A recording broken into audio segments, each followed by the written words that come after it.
하나님 말씀 역대상 29장 26에 30절 말씀, 구약성경 656면에 나와 있습니다. 말씀 앞에 일어나서 함께 교독하시고 다리가 아프신 분들은 앉으셔서 말씀 보면 되겠습니다. 역대상 29장 26에서 30절입니다. 29장 26절을 제가 읽겠습니다. 이새의 아들 다윗이 온 이스라엘의 왕이 되어 이스라엘을 다스린 기간은 40년이라 헤브론에서 7년간 다스렸고 예루살렘에서 33년을 다스렸더라. 그가 나이 많아 늙도록 부하고 존귀를 누리다가 죽음에 그의 아들 솔로몬이 대신하여 왕이 되니라. 다윗 왕의 행적은 처음부터 끝까지 선견자 사무엘의 글과 선지자 나단의 글과 선견자 가세 글에 다 기록되고, 다 같이 읽습니다. 또 그의 왕된 일과 그의 권세와 그와 이스라엘 온 세상 모든 나라의 지난 날의 역사가 다 기록되어 있느니라. 아멘. 이는 살아계신 하나님의 말씀입니다. 자리에 앉아서 잠깐 기도하고 함께 말씀을 나누겠습니다.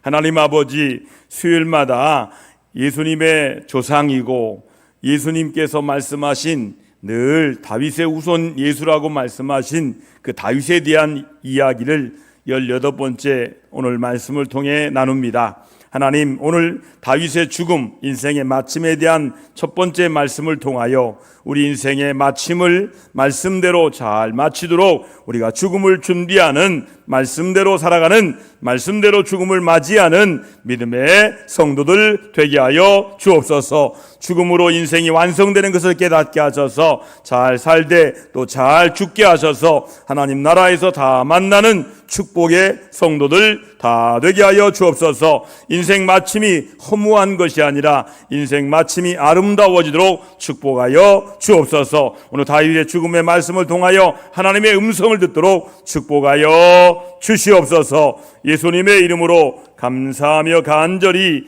축복하며 기도 올려드리옵나이다. 아멘. 저는 어릴 때부터 죽음에 대한 묵상을 많이 했습니다. 왜냐하면 저희 어머니께서 몸이 약하셔서 내가 언제 죽을지 모른다, 이 말에 아버지가 아무 말도 하지 않는 걸 통해서 어머님의 큰 병이 있는 줄 알고 저는 어릴 때부터 옥상에 올라가서 하나님께 기도했습니다. 우리 엄마가 내가 결혼할 때까지만 살게 해달라고. 알고 보니까 어머니 질병은 저혈압이었습니다. 어머니가 80세를 사시고 하늘나라 가시고 아버님이 89세에 하늘나라 가셔서 이제는 두 분 다 하늘나라에 계십니다. 저는 죽음에 대해서는 정말 두려움이 많았습니다. 어머니가 돌아가시면 나는 어떻게 살까, 이런 마음이 들었어요. 그런데 예수 믿고 난 이후부터는 죽음이 두렵지가 않습니다. 죽음이 반가워요. 저는 죽음이 반가워요. 저의 죽음에 대해서 두려워해 본 적이 거의 없어요. 죽는 것이 두렵지 않아요. 왜냐하면 죽음 이후에 천국이 기다린다는 확신이 있기 때문입니다. 할렐루야. 여러분, 죽음의 이후에 천국이 있음을 확실히 믿는, 죽음으로 인생이 완성되는 신앙의 고백이 있기를 주의 이름으로 축원합니다. 여러분, 다윗과 같이 탁월한 지도자이자 위대한 믿음의 영웅에게도 어김없이 이 죽음은 찾아왔습니다. 사실 이 세상에서 한 사람의 삶은 죽음으로써 완성된다고 볼 수가 있습니다. 아무리 좋은 업적을 하고 아무리 대통령이 되고 아무리 높은 자리에 가도 죽을 때 잘못 죽으면 그 인생 잘못 사는 거예요. 우리나라가 참 불행한 나라입니다. 왜냐하면 대통령도 스스로 죽어버리는 나라거든. 대통령 했던 사람도 자살하잖아. 시장하다 자살하고. 이 죽음으로 완성하는데 그 죽음이 자살되면 안 되지 않습니까? 여러분, 죽음이 바로 그의 인생의 완성품이에요. 여러분, 죽음을 잘 맞이하는 것이 신앙생활입니다.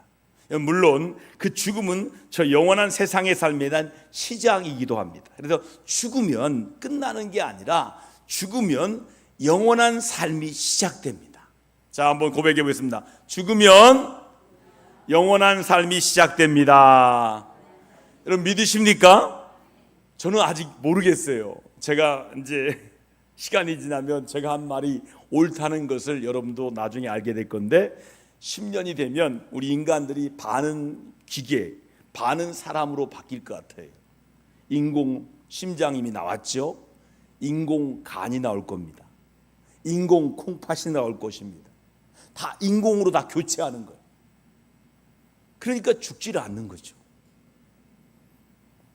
여러분, 죽음이 없는 세상이 얼마나 불행할까요? 영원한 세상 같지만 그게 영원한 세상이 아니에요. 반은 인간, 반은 사람. 그런 시대가 바로 앞에까지 왔어요. 여러분, 죽음은 끝나는 게 아니에요.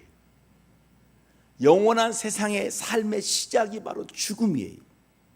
여러분, 우리가 우리 인생을 제대로 보고 있다면 우리가 반드시 죽는 존재임을 알게 될 것입니다. 여러분 자신에게 한번 따라합시다. 나는 반드시 죽을 것이다. 여러분, 남들에게 말하면 싫어해요. 여러분 자신에게 말하세요. 나는 반드시 죽을 것이다. 아멘. 저도 마찬가지고 여러분도 마찬가지, 반드시 죽을 거예요. 죽을 수밖에 없는 존재임을 알고 사는 게 중요한 거예요. 그래서 히브리서 저자는 이런 말씀했어요. 한 번 죽는 것은 사람에게 정한 것이요 그 후에는 심판이 있으니. 히브리서 9장 27절에 말씀하십니다. 어리석은 사람은 자신이 마치 죽지 않을 것처럼 살아갈 것입니다. 죽은 후에 어떤 일이 자신을 기다리고 있는지 모를 거예요. 제가 아까 말씀드렸는데 김포에서 호텔 셰프분이 우리 교회 한번 오셨거든요. 제가 그분 데리고 베델의 집 가서 봉사하는 것을 이렇게 안내해 줬어요. 바로 돈을 입금하더라고요. 그리고 제가 할 게 뭡니까 물어보더니 이것저것 마련해 주시더라고요. 그저께 전화가 왔어요. 저한테 67이 넘으신 분인데, 목사님 고맙습니다. 목사님 감사합니다. 뭘 감사하는데? 목사님, 제가 봉사할 수 있는 것을 가르쳐 주셔서 감사합니다. 제가 예수 믿게 됨을 감사합니다. 이제 예수 믿기 시작했거든요. 연신 고맙다는 전화를 계속 하시는 거예요. 목사님 감사합니다. 목사님 감사합니다. 여러분, 예수 믿는 것은 감사하는 거예요. 여러분, 예수 믿고 돌아가실 때 감사로 돌아가시면 감사의 나라가 열립니다. 할렐루야. 여러분, 감사하며 사시길 주의 이름으로 축원합니다. 죽음 준비라는 것이 있습니다. 다른 말로 죽음 돌봄이라는 것입니다. 그 사역이 호스피스 사역이에요.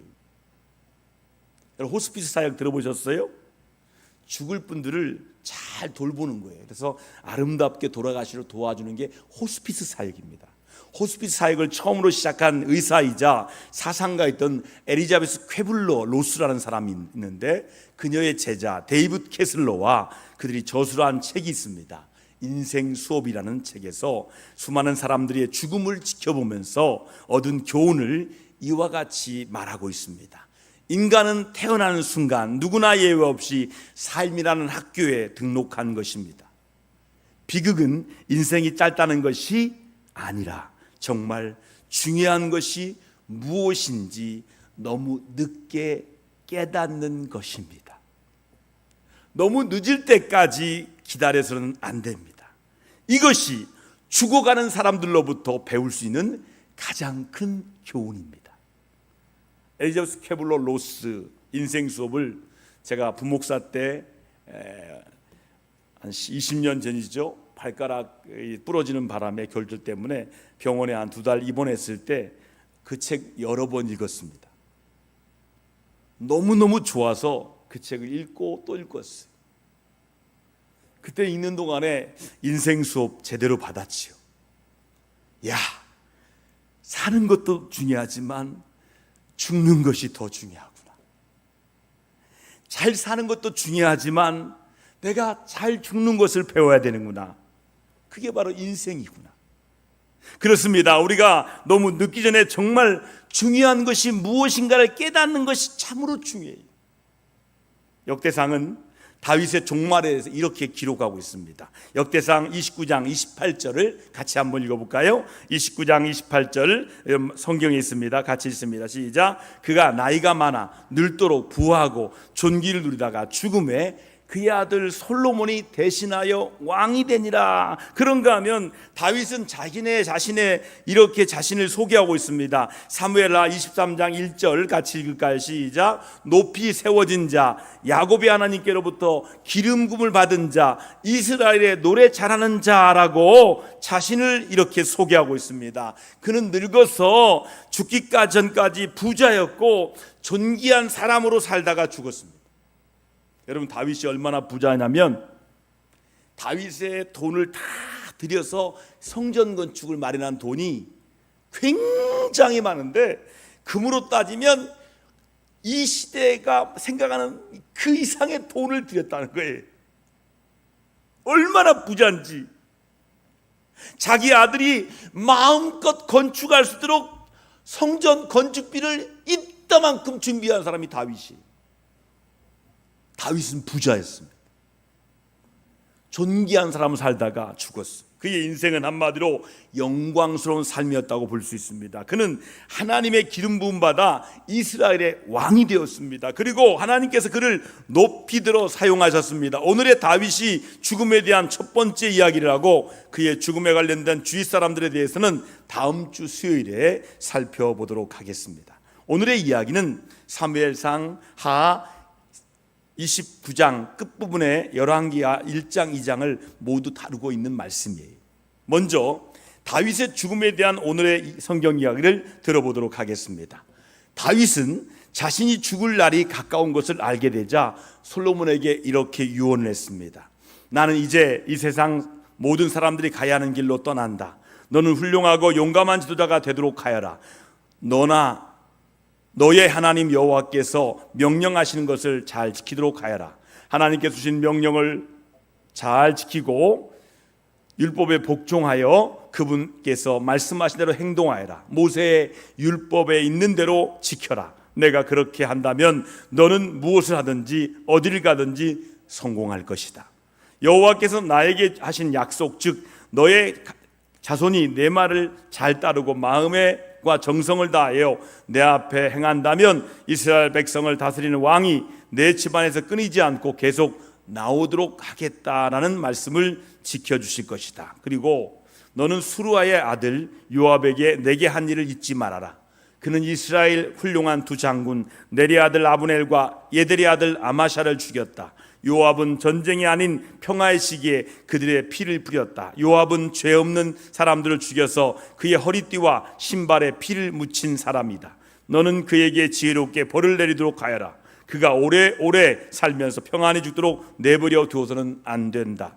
너는 그러나 길르앗 사람 바르실레의 자녀들에게 자비를 베풀도록 하여라.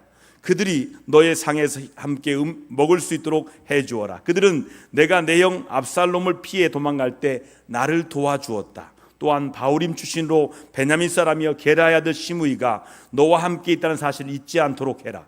그가 내가 마하나임으로 갈 때 나를 저주한 사람이다. 그가 후에 나를 맞으러 요단까지 내려왔기에 나는 여호와 앞에서 시므아야 내가 칼로 너를 죽이지 않겠노라고 그에게 약속했다. 그러나 그를 죄 없는 사람으로 여겨서는 안 된다. 너는 지혜로운 사람이니 그를 어떻게 해야 할지 알 것이다. 그가 피를 흘리며 죽음에 내려가도록 해라. 그 후 다윗은 죽었고 그의 조상들과 함께 다윗성에 묻히게 되었습니다. 다윗은 40년 동안 이스라엘 다스렸는데 7년은 헤브론에서 33년은 예루살렘에서 다스렸습니다. 나이 30의 왕이 되어서 40년간 이스라엘을 통치했던 다윗 왕에게 인생을 정리해야 할 때가 찾아왔습니다. 다윗은 불신자나 신자를 가리지 않고 모든 사람들에게 가장 용맹하고 믿음이 견고하고 존경받을 인물로 추앙받는 사람이었습니다. 하지만 모든 사람이 그렇듯이 그 역시 죽음을 피해갈 수가 없었습니다. 그러한 다윗이 죽게 되자 성경은 그의 인생을 한마디로 딱 요약하고 있습니다. 자, 열왕기상 2장 10절 같이 읽습니다. 함께 합니다. 다윗이 그의 조상들과 함께 누워 다윗성에 장사되니라고 아주 짧게 요약합니다. 이것이 바로 인생입니다. 이 땅의 모든 삶은 반드시 끝이 있으며 그 끝은 이렇게 요약될 것입니다. 그가 죽었고 땅에 묻혔다. 그의 인생을 그렇게 요약합니다. 그가 죽었고 땅에 묻혔다. 다윗은 이새의 8번째 아들로서 어려서부터 양치기 소년이었습니다. 양을 치면서 어린 나이에 사무엘 선지자를 통해서 왕이 되는 기름 부음을 받았습니다. 그 후 그는 15년에서 20년 동안을 혹독한 광야 훈련을 받았습니다. 하지만 그는 끝까지 하나님을 의지하며 하나님의 명령에 순종했습니다. 비록 밧세바 사건과 인구조사 사건을 통해 자신의 연약함을 그대로 드러냈습니다. 그렇지만 그는 여전히 하나님의 사람으로 회개의 사람이었습니다. 그리고 하나님 마음에 합한 사람이었습니다. 그는 30세 왕이 되어 헤브론에서 7년 그리고 예루살렘에서 33년 도합 40년을 왕으로 다스리며 70세에 숨을 거둡니다. 성경은 솔로몬이 다윗을 이어 왕위에 오른 후에 그 나라가 심히 견고해졌다라고 기록하고 있습니다. 다윗이 왕으로 있을 때 강성한 나라를 세웠습니다. 그리고 그의 아들이 통치하던 때는 최고로 견고한 나라가 되었습니다. 역대상 29장 28절을 같이 한번 읽어볼까요? 함께 있습니다. 그가 나이가 많아 늙도록 부하고 존귀를 누리다가 죽음에. 여러분, 역대상의 기록에 의하면 다윗의 가문은 보아스 때부터 부자였던 것으로 보입니다. 그는 하나님께서 유다의 자손에게 부의 축복을 주셨기 때문입니다. 다윗은 조상으로부터 물려받은 재산으로 이미 많은 것을 소유했지만 하나님께서 주신 축복을 더 많이 받았던 사람입니다. 앞서 살펴본 말씀은 다윗이 나이가 많아 늙도록 부하고 존귀를 누리다가 죽었다고 했습니다. 연세가 들어도 부하고 존귀를 누리다가 잘 살다가 죽었다는 거예요. 여러분, 존귀하다는 것은 하나님께 사랑과 인정을 받았고 사람들에게 존경을 받았다는 의미예요. 옆 사람에게 축복하겠습니다. 존귀하게 사세요. 할렐루야. 하나님께 사랑과 인정받고 사람들에게 존경을 받는 존귀한 여러분 되길 주의 이름으로 축복합니다. 여러분, 한마디로 존경과 사랑과 귀한 대접을 받았다는 뜻이에요. 다윗은 받은 부와 존귀는 그의 아들 솔로몬 왕 때 최고조에 달했습니다. 하나님께서 다윗의 아들 솔로몬에게 다윗보다 더 많은 부와 존귀를 주셨기 때문입니다. 자, 말씀을 같이 확인합니다. 역대상 29장 29절에서 30절 말씀을 같이 확인합니다. 함께 말씀을 읽습니다. 함께 합니다. 다윗 왕의 행적은 처음부터 끝까지 선견자 사무엘의 글과 선지자 나단의 글과 선견자 가세 글에 다 기록되고 또 그의 왕이 된 일과 그의 권세와 그와 이스라엘과 온 세상 모든 나라의 지난 날의 역사가 다 기록되어 있느니라. 아멘. 여러분, 이 말씀은 온 세상 열국의 역사가 다윗 왕국사와 긴밀한 관계가 있다는 사실을 그대로 보여주고 있습니다. 온 세상 열국은 1차적으로 주변 이방 국가를 가리킵니다. 따라서 다윗이 수행했던 전쟁은 단순한 전쟁이 아니라 하나님의 명령에 따라 이방 나라의 악을 징벌하는 정의의 전쟁이었습니다. 그래서 다윗의 전쟁을 성전이라고 합니다.